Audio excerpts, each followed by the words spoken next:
Dan apa yang menariknya, kalau kamu nak tahu, Soekarno nanti bila Indonesia dah merdeka pada tahun 1945, Soekarno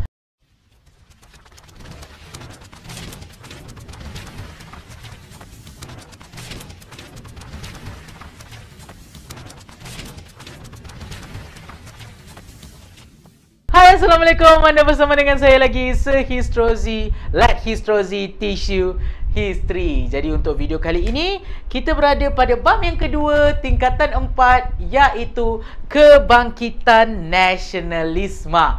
Okey, dan fokus untuk video kali ini, kita berada pada subtopik 2.4, nasionalisme di Asia Tenggara. Dan fokus untuk video kali ini, kita nak tengok pula peristiwa nasionalisme di negara jiran yang paling dekat dengan kita, iaitu Indonesia. So, bagaimanakah peristiwa nasionalisme di Indonesia ini terjadi? Alright. So, kembali kepada yang asas, semangat nasionalisme hanya akan muncul kalau negara itu mengalami penindasan ataupun penjajahan. Jadi semua negara-negara yang ada penindasan, semua negara itu rakyatnya akan ada semangat nasionalisme. Sama macam dekat Indonesia.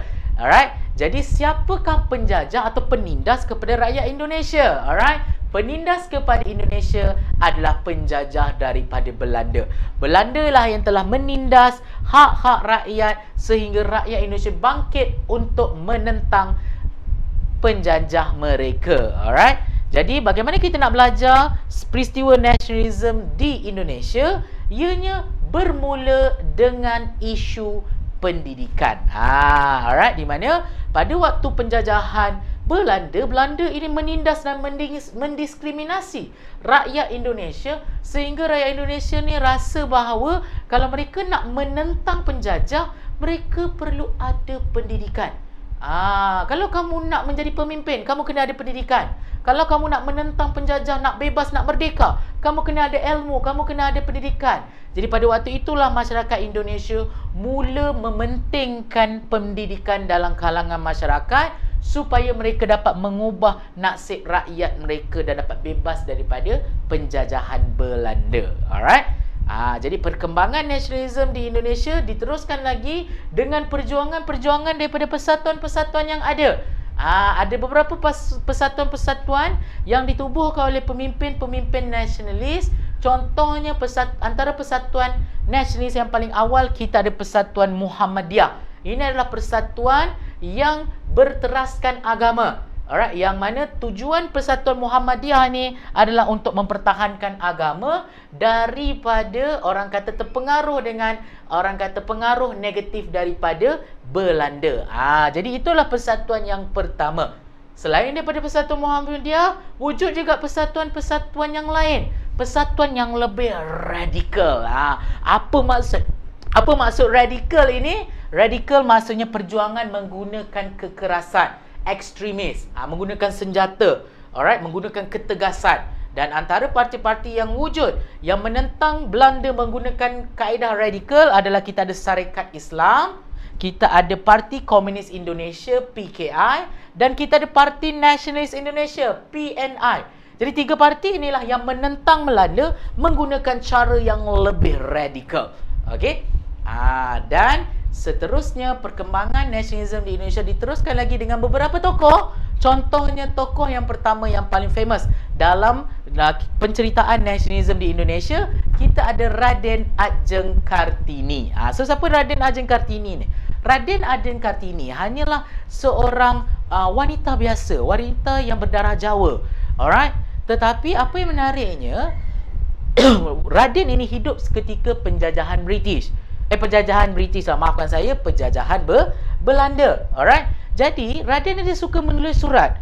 Alright. Dan Raden ini dia ada kawan di Eropah yang tinggal di Eropah. Jadi Raden ni suka tulis surat, dan surat ini akan dihantar kepada rakannya di Eropah untuk dibacalah tentang kehidupan hariannya di Indonesia. Alright. Bagaimana keadaan di Indonesia, dan surat-surat inilah yang telah menyentuh perasaan orang rakan-rakan di Eropah ni, dan surat inilah yang telah dibukukan. Telah dibukukan menjadi sebuah buku yang menceritakan tentang bagaimanakah penjajahan Belanda yang menindas rakyat Indonesia di negara mereka. Dan buku ini dinamakan sebagai Hilang Gelap Terbitlah Terang dan diterjemahkan dalam bahasa Inggeris iaitu Letters of Javanese Princess. Alright. Jadi apa yang diceritakan dalam buku ini? Buku ini memberi kenderahan tentang bagaimanakah pada waktu dahulu wanita ini sangat susah untuk mendapatkan pendidikan. Jadi dia macam memperjuangkan pendidikan wanita dan bagaimanakah dia menceritakan tentang diskriminasi dan penindasan yang dilakukan oleh penjajah Belanda kepada rakyat-rakyat Indonesia dahulu. Jadi ini adalah perjuangan Raden Ajeng Kartini melalui surat-suratnya. Selain daripada Raden, kita ada juga tokoh yang paling penting oleh masyarakat Indonesia. Kita ada Sukarno. Sukarno ini adalah ketua kepada PNI, ketua kepada Parti Nasionalis Indonesia. Jadi Sukarno inilah antara pemimpin yang paling digeruni, paling disegani oleh masyarakat Indonesia pada waktu itu. Jadi Sukarno inilah yang telah menubuhkan satu kongres untuk mengumpulkan anak-anak muda yang dinamakan sebagai Kongres Pemuda Indonesia. Jadi golongan-golongan pemuda ini dikumpulkan dan Sukarno mewujudkan satu ikrar untuk menaikkan semangat nasionalisme dalam kalangan golongan muda di Indonesia yang dinamakan sebagai Ikrar Sumpah Pemuda. Yang mana dalam diri pemuda Indonesia ini ditanamkan semangat 3 prinsip Sumpah Pemuda, iaitu mereka perlu memperjuangkan satu bahasa Indonesia, mereka perlu memperjuangkan satu bangsa dan mereka perlu menjuangkan satu tanah air. Jadi 3 prinsip inilah yang ditanam oleh Sukarno dalam masyarakat pemuda melalui Kongres Pemuda di Indonesia. Dan Sukarno juga turut orang kata memperjuangkan nasionalisme dan kemerdekaan di Indonesia dengan menggabungkan semua parti-parti politik yang ada bergabung untuk menentang penjajahan Belanda. Nampak tak betapa hebatnya orang kata perjuangan Sukarno pada waktu ini untuk menaikkan semangat nasionalisme masyarakat Indonesia pada waktu itu. Alright. Jadi ini adalah serba sedikit tentang cerita penceritaan nasionalisme di Indonesia yang bermula dengan isu pendidikan, lepas tu diteruskan dengan perjuangan persatuan-persatuan untuk menentang Belanda, dan turut ada juga tokoh-tokoh seperti Raden Ajeng Kartini dan juga perjuangan Sukarno. Dan apa yang menariknya, kalau kamu nak tahu, Sukarno nanti bila Indonesia dah merdeka pada tahun 1945, Sukarno akan dilantik menjadi Presiden pertama Indonesia. Dan saya rasa sampai di situ saja video saya pada kali ini. Kalau ada sebarang soalan, kamu boleh turunkan di ruangan komen. Kalau ada beberapa topik yang kamu nak saya kupaskan lagi, kamu boleh turunkan juga di ruangan komen. Jangan lupa subscribe, follow social media saya yang lain seperti TikTok dan juga Instagram menggunakan nama yang sama, Histrozi. Itu saja. Let Histrozi teach you history. Bye.